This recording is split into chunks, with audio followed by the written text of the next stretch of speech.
चलिए देखते हैं आज का प्रश्न क्या का है। देखिए आज का प्रश्न कर रहा है कि एक समीकरण दे रखा है x square minus 12x plus के बराबर 0 का एक मूल x बराबर 3 है तो दूसरा मूल क्या होगा।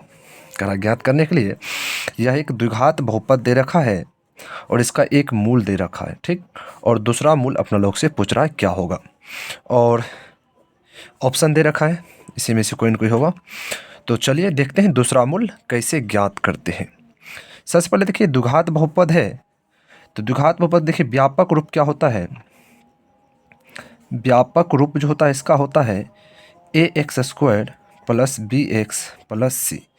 तो द्विघात बहुपद के शून्यक कुल कितना होता है शून्यक, जब ये द्विघात बहुपद है इसको कुल कितने शून्यक होंगे, दो शून्यक होंगे। अर्थात पहला शून्यक को अल्फा बोलेंगे, दूसरा शून्यक को बीटा बोलते हैं, ठीक। ये शून्यक की संख्या बोले दो, ठीक। तो दो शून्यक जो होगा यानी ये द्विघात बहुपद जो है इसका दो शून्यक निकलेगा।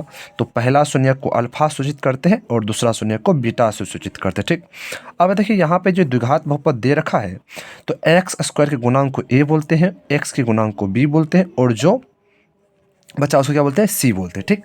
तो अब यहाँ देखिए ये जो द्विघात बहुपद दे रखा है तो इसमें अगर आप लोग से पूछ दे कि ए का मान क्या होगा तो एक्स स्क्वायर गुणांक ना है कुछ तो क्या है एक है, और एक्स के गुणांक को क्या बोलते हैं बी बोलते हैं यानी -12 आएगा, ठीक।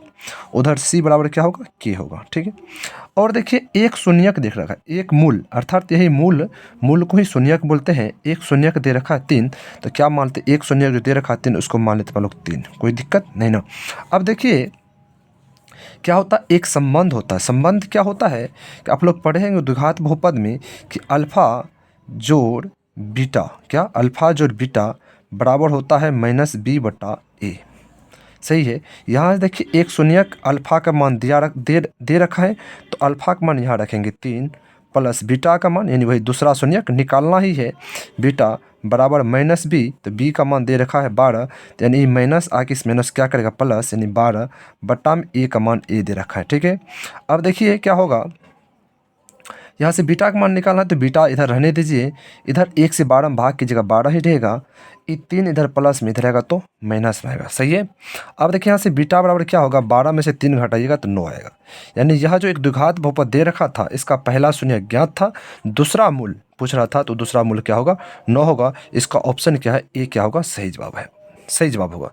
तो चलिए दोस्तों आप लोग को ये काफ़ी क्या कहे ये वीडियो से इस प्रकार के प्रश्न को बनाने में काफ़ी मदद मिलेगा। तो दोस्तों आप लोग क्या कीजिए वीडियो पसंद आ रहा तो ज़रूर आप हमारे यूट्यूब चैनल को सब्सक्राइब करके हमसे जुड़ जाए।